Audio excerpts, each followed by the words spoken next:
بسم اللہ وحدہ لا شریک لہ واشہد ان محمدا عبدہ ورسولہ اما بعد فاعوذ باللہ من الشیطان الرجیم بسم اللہ الرحمن الرحیم قد افلح من تزکا وذکر اسم ربہ فصلی۔ دین کا بنیادی مقصد تزکیہ، طہارت، پاکیزگی حاصل کرنا ہے۔ آپ اسلام کی کوئی بھی عبادت لے لیں، اس کا مطمع نظر اور اس کا ہدف اور مقصود اصلی یہ ہوتا ہے کہ انسان کی انفرادی اور اجتماعی زندگی میں تزکیہ، طہارت اور پاکیزگی حاصل ہو۔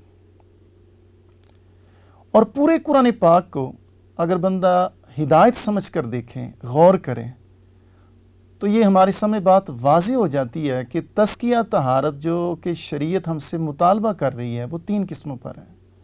سب سے پہلے عقیدے اور اخلاق کے اعتبار سے پاکیزگی اور طہارت حاصل کی جائے۔ نمبر 2 جسمانی طہارت ہو جی، اور تیسری کھانے پینے کے اعتبار سے۔ اب ہم سب سے پہلے عقیدے اور اخلاق کی طہارت کو دیکھتے ہیں جی۔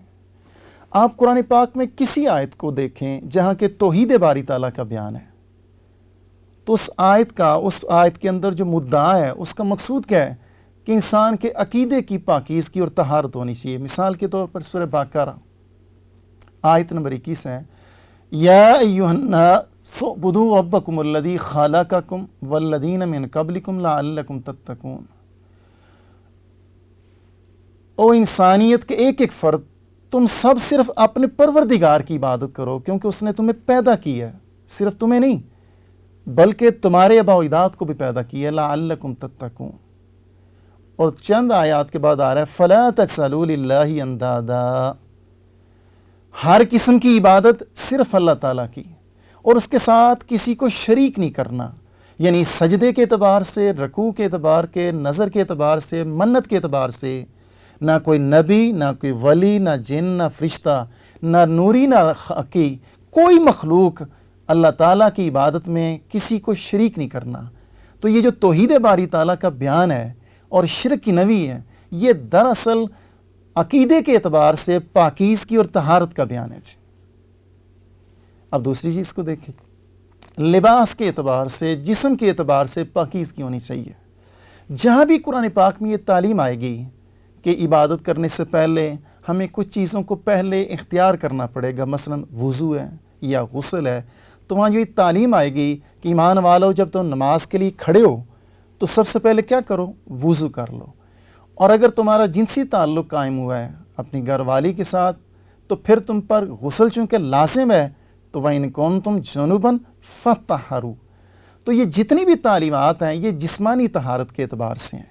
اس طرح لباس کے اعتبار سے کہ مسلمانوں کو یہ تعلیم دی گئی ہے کہ تم جو لباس پہنو تو نہ صرف یہ کہ پاکیزہ ہونا چاہیے، پاک ہونا چاہیے، صاف ستھرا ہونا چاہیے میل کچیل سے، بلکہ وہ تمہارے اپنے ذاتی پیسوں سے ہونا چاہیے کہ رشوتیں لوٹ کر، دوسروں کا مال ہڑپ کر وہ کپڑے بنائے جائیں تو وہ تمہارے لیے استعمال کرنا جائز نہیں ہے۔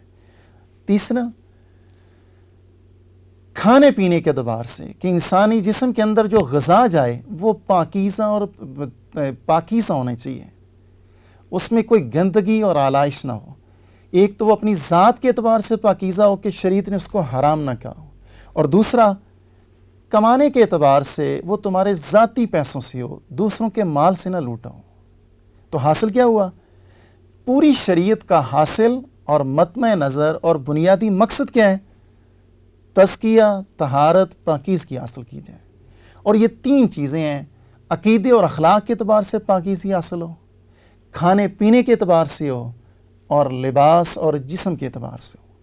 اللہ تعالیٰ عملی زندگی میں مجھے اور آپ کو توفیق دے، ہم ان تعلیمات کو اہمیت دیں جی۔